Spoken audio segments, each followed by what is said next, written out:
کو بیان کر دیا تاکہ عوام کو پتہ چلے کہ نماز کی کیا شرائط ہیں، اور کیونکہ بغیر شرائط کے نماز درست نہیں ہے، اور ہم خود بھی اپنے نمازوں میں مستقل محاسبہ کریں کہ ہم نماز پڑھتے ہیں یا پھر ہمارے اندر ہمارے لیے السلام علیکم۔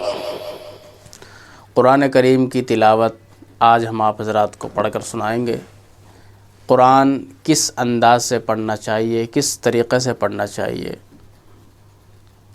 اور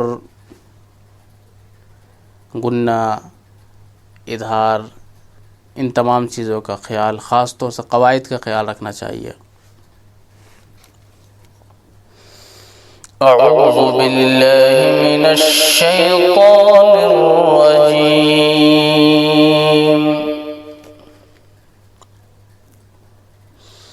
بسم اللہ الرحمن الرحیم، والضحى والليل إذا سجى، ما ودعك ربك وما قلى، وللآخرة خير لك من الأولى، ولسوف يعطيك ربك فترضى،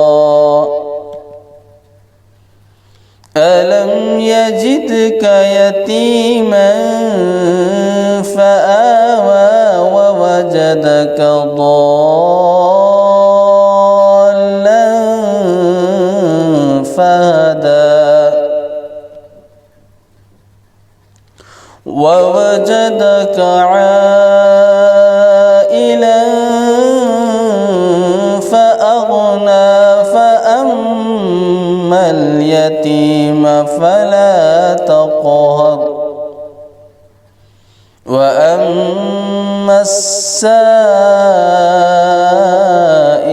فلا تنهر، وأما بنعمة ربك فحدث۔ بسم اللہ الرحمن الرحیم، والضحى والليل إذا سجى، ما ودعك ربك وما قلى، وللآخرة خير لك من الأولى، ولسوف يعطيك ربك فترضى۔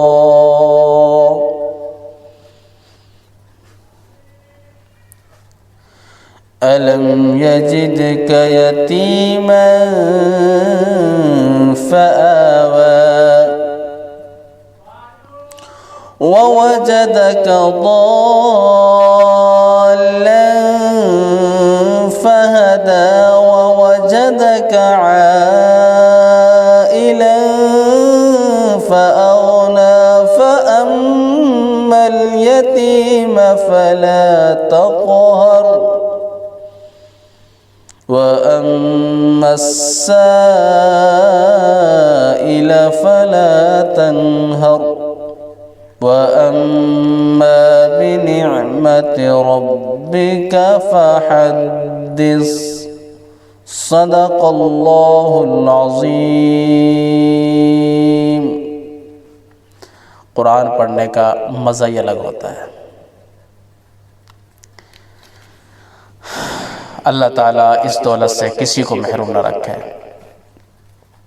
واقعی میں قرآن پڑھنے کا مزہ ہی بھائی الگ ہوتا ہے، اور اب وہ لوگ جو بیچارے قرآن سے محروم ہیں، قرآن نہیں پڑھنا جانتے، وہ تو بیچارے رات دن ان کا وقت پچھتانے میں ہی چلا جاتا ہوگا۔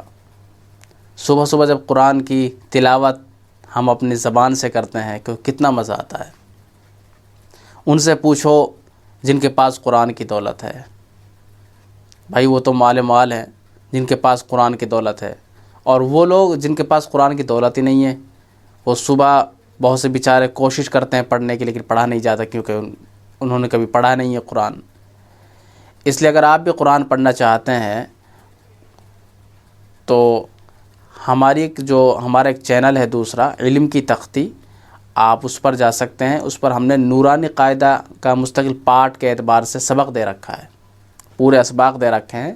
آپ وہاں جا سکتے ہیں اور ایک پارٹ پڑھیں، آج اس میں سبق لیں، تھوڑا تھوڑا کر کے پڑھیں، دوسرا پارٹ پڑھیں، تیسرا پارٹ پڑھیں، اس طریقے سے پھر یہاں تک کہ آپ کو پارہ عام میں چلا جائے گا. اور وہاں پارہ عام کے اندر بھی ہم نے پارٹ کے اعتبار سے سبق دے رکھا ہے.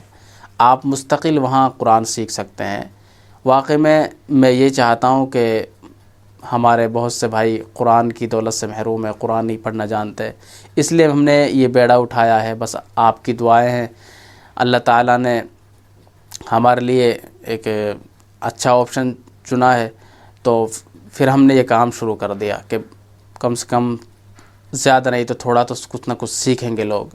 اس لیے قرآن پاک سیکھنا چاہیے. یہ بہت بڑی دولت، قرآن سیکھنا چاہیے. قرآن کی دولت بہت بڑی چیز ہے. گھر میں اگر قرآن کی تلاوت ہوتی رہے تو میں قسم کھا کر کہہ رہا ہوں اس گھر کے اندر نقصان، اس گھر کے اندر ٹوٹا، اس گھر کے اندر پریشانی نہیں آ سکتی. آج ہم جو پریشان ہیں وہ اس لیے کہ ہم قرآن سے دور ہیں، اللہ کے حکموں سے دور ہیں. کیونکہ قرآن ہی ایک ایسی چیز ہے جس کی وجہ سے انسان سکون حاصل کر سکتا ہے، اور اس کے پڑھنے کا انداز، پڑھنے کا مزہ ہی الگ ہوتا ہے. قرآن کا پڑھنے کا مزہ ہی الگ ہوتا ہے.